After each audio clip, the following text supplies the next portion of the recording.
সাহাবী আনাস বলেন, একদিন আমরা কতিপয় সাহাবী আল্লাহ রসুলের সাথে বসে আছি। রসুল নিস্তব্ধ নীরব, কোনো কথা বলেন না, আমরাও কোনো কথা বলি না, চুপচাপ বসে আছি। হঠাৎ করে রসুলের দিকে তাকিয়ে দেখলাম আল্লাহ নবীর সামনের দুইটা দাঁত বের করে খিলখিল করে হাসতে লাগলেন। সুবহানাল্লাহ। চুপচাপ। এর মধ্যে আল্লাহ রসুল হঠাৎ করে হেসে উঠলেন। হাত্তা বাদাত সানায়াহু, আল্লাহ নবী সচরাচর তাবাসসুম করতেন, মুচকি হাসতেন। মুচকি হাসি মানে দাঁত বের না করে ঠোঁটের মধ্যে, চেহারার মধ্যে হাসির একটা আভা প্রকাশ করতেন, দাঁত প্রকাশ করতেন না সচরাচর। কিন্তু ওই দিন আল্লাহ নবী কিছুটা আওয়াজ করে হাসলেন, সামনের দুইটা করে দাঁত প্রকাশিত হয়ে গেল। আর আল্লাহ নবী যখনই হাসতে গিয়ে দাঁত বের করে হাসতেন, সাহাবাই কেরাম বুঝতে পারতেন তার পিছনে কোনো গুড নিউজ আছে। সুবহানাল্লাহ। ভালো কোনো ইঙ্গিত আছে, ভালো কোনো সংবাদ আছে, নতুবা আল্লাহ নবী এভাবে খিলখিল করে হাসবেন না। সেখানে সাহাবী ওমরে ফারুক রাদিয়াল্লাহু তাআলা বসা ছিলেন। ওমরে ফারুক রাদিয়াল্লাহু তাআলা বললেন, বিআবি আনতা ওয়া উম্মি ইয়া রাসূলুল্লাহ মা আদহাকাক। সাহাবী ওমর বললেন, ইয়া রাসূলুল্লাহ, আপনার প্রতি আমার পিতা মাতার জান কুরবান হয়ে যাক, আপনি আপনার নীরবতা, নিস্তব্ধতা ভেঙে দিয়ে কেন হাসতে লাগলেন? আল্লাহ নবী বললেন, সাহাবীরা শোনো, আমি চুপচাপ নীরবে বসে আছি, হঠাৎ করে আমার চোখের সামনে হাসরের ময়দানের একটা দৃশ্য ভেসে উঠেছে। সুবহানাল্লাহ। খুব মনোযোগ দিয়ে শোনেন আমার ভাই, এই হাদিসটার অনুবাদ করি, আমি আপনাদের থেকে বিদায় নেব ইনশাআল্লাহ। রাসূল বললেন, আমি চুপচাপ বসে আছি, এর মধ্যেই দেখলাম হাসরের ময়দানের একটা দৃশ্য আমার চোখের সামনে ভেসে উঠল, মনে পড়ে গেল। আর সেখানে একটু হাস্যরসের একটা বিষয় আছে, তো সেটা ভেবে ভেবে আমি তোমাদের সামনে হেসে ফেলেছি। সাহাবী ওমর বললেন, ইয়া রাসূলুল্লাহ, হাসরের ময়দানের সেই হাসির দৃশ্যের বিবরণটাকে আমরা শুনতে পারি? রাসূল বললেন, তাহলে শোনো। রাসূল বললেন, রাজুলানি মিন উম্মতি জাসিয়ান বাইনা ইয়াদাই রাব্বিল ইজ্জা। রাসূল বলেন, কিয়ামতের ময়দানে, হাসরের ময়দানে আবার দুজন উম্মত রব্বুল আলামিনের সামনে হাঁটু গেড়ে বসে যাবে। আবার দুজন উম্মত রব্বুল আলামিনের সামনে হাঁটু গেড়ে বসে যাবে। হাঁটু গেড়ে বসে একজন বলবে, ইয়া রব্বি খুযলি মাজলামাতি মিন আখি। দুজন বান্দা আল্লাহর সামনে গিয়ে হাঁটু গেড়ে বসবে। এই দুইজনের মধ্যে একজন হচ্ছে জালেম, আরেকজন হচ্ছে মাজলুম। জালেম নির্যাতনকারী, অত্যাচারী, আরেকজন মাজলুম নির্যাতিত, অসহায়। অর্থাৎ দুনিয়াতে একজন আরেকজনের উপরে জুলুম করেছিল। ওই মাজলুম ব্যক্তি জালেমকে হাতে ধরে নিয়ে আল্লাহর সামনে বসবে তার থেকে প্রতিশোধ গ্রহণের জন্য। দুজন ব্যক্তি আল্লাহর সামনে বসে গেল। মাজলুম ব্যক্তি রব্বুল আলামিনের সামনে বলবে, আয় রব্বি খুযলি মাজলামাতি মিন আখি। এই জালেম দুনিয়াতে আমার প্রতি জুলুম করেছে, এই অত্যাচারী দুনিয়াতে আমার উপর অত্যাচার করেছে, নির্যাতন করেছে, আমার অসহায়ত্বকে পুঁজি করে আমার সম্পদগুলো বিনা দলিলে দখল করে নিয়েছে।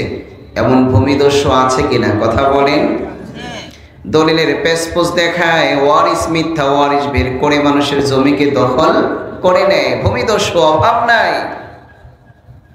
ওই মাজলুম বলবে, রব্বুল আলামিন, আয় আল্লাহ, এই জালেম দুনিয়াতে আমার প্রতি জুলুম করেছে, মাতব্বরের কাছে বিচারের জন্য গিয়েছিলাম, কিন্তু বিচার পাই নাই। জালেমটা সেই মাতব্বরের দলের লোক, আছে কিনা? কথা বলেন। তার দলের লোক, তার কর্মী, তার ছোটখাটো নেতা।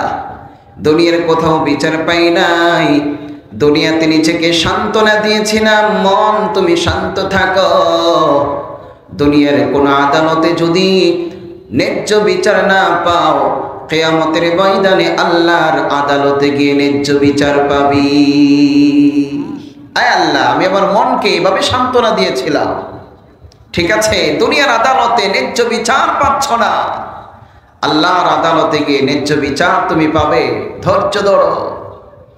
আয় আল্লাহ, ধৈর্য ধরে ধরে আজকে কিয়ামতের ময়দানে তোমার আদালত কায়েম হয়েছে, তোমার আদালতের সামনে জালেমকে ধরে নিয়ে আসছি, খুদলি মাজলামাতি, এবার আমার জুলুমের প্রতিশোধ গ্রহণ করেন। রব্বুল আলামিন মুচকি হাসবেন, মুচকি হাসি দিয়ে বলবেন কাইফা তাসনাউ বিআখিকা ওয়া লাম ইয়াবকা মিন হাসানাতিহি শাই। রব বলবেন বান্দারে, তুমি তোমার এই ভাইয়ের পক্ষ থেকে কিভাবে প্রতিশোধ গ্রহণ করবে, তার আমলনামায় তো একটা নেকিও নাই। বুঝতে হবে কিয়ামতের ময়দানে আল্লাহ যে প্রতিশোধ গ্রহণ করবেন, এই কথা বলবেন ঠিক আছে তোমার দুনিয়াতে সে একটা ঘুষা দিয়েছে, তার একটা ঘুষা দিয়ে দেও। বিষয়টা এমন না। যারা দুনিয়াতে জুলুম করবে ওই জালেমের আমলনামা থেকে নেকিগুলো এনে অসহায় মাজলুমের আমলনামায় আল্লাহ দিয়ে দিবে। এটা হলো প্রতিশোধ।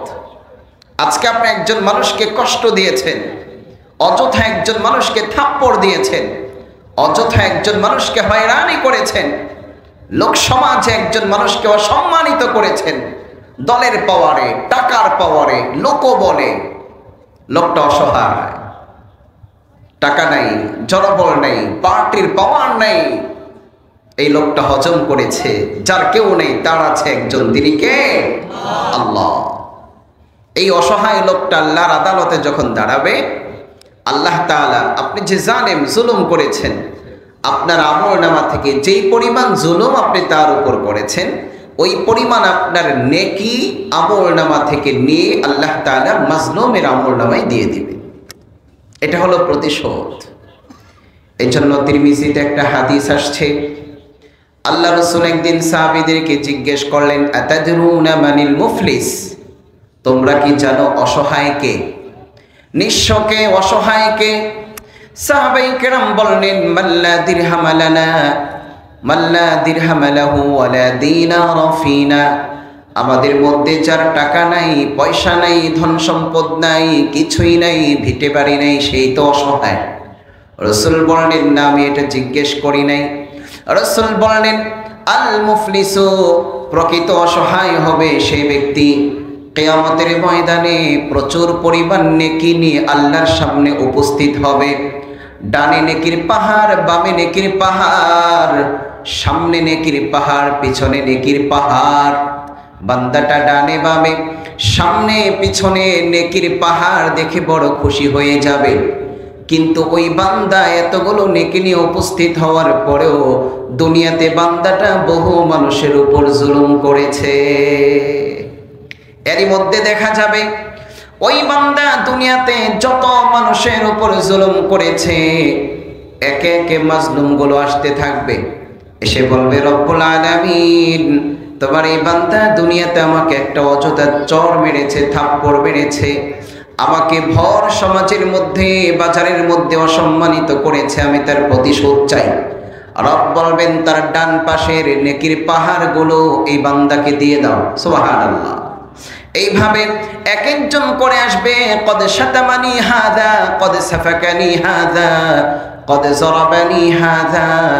একজন বলবে আমাকে প্রহার করেছে, আরেকজন বলবে আমাকে বোকা দিয়েছে, আরেকজন বলবে আমাকে অসম্মান করেছে। এইভাবে করে অভিযোগগুলো নিয়ে আসবে। রব্বুল আলামিন প্রত্যেকটা মাজলুমের জন্য ওই জালেমের আমলনামা থেকে নেকিগুলো দিতে থাকবে। একটা সময় দেখা যাবে মাজলুমের তালিকা, মাজলুমের সারি এখনো শেষ হয় নাই, ওই জালেমের নেকির পাহাড়গুলো নিঃশেষ হয়ে গিয়েছে। দেখা যাবে তার আর কোনো আমল নেই। আরো 10 জন দাঁড়ায় বলল, এ আল্লাহ, আমরাও তো আছি, আমাদের প্রতিও তো জুলুম করেছে, আমাদের প্রতিশোধ আপনি গ্রহণ করেন। রব্বুল আলামিন বলবেন তার জীবনের যত আমলনামা ছিল সবগুলো তো শেষ হয়ে গেছে। বাকি 10 জন বলবে রব্বুল আলামিন কোনো সমস্যা নাই, যদি তার আমলনামায় নেকি না থাকে আমাদের গুনাহগুলো নিয়ে তার কাঁধের উপরে দিয়ে দাও। রাসূল বললেন এই লোকটা হচ্ছে বড় নিঃস্ব, পাহাড় সময় পরিমাণ নেকি নিয়ে যাওয়ার পরেও একটা নেকিও তার আমলনামায় অবশিষ্ট থাকবে না।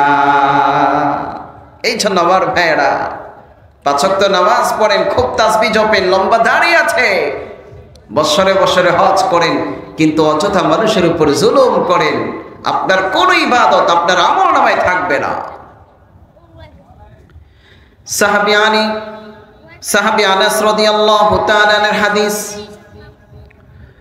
আল্লাহ রাব্বুল আলামিন বললেন, বান্দা কিভাবে তুমি তোমার ভাইয়ের কাছ থেকে প্রতিশোধ গ্রহণ করবে, তার আমলনামায় তো কোনো নেকি নাই।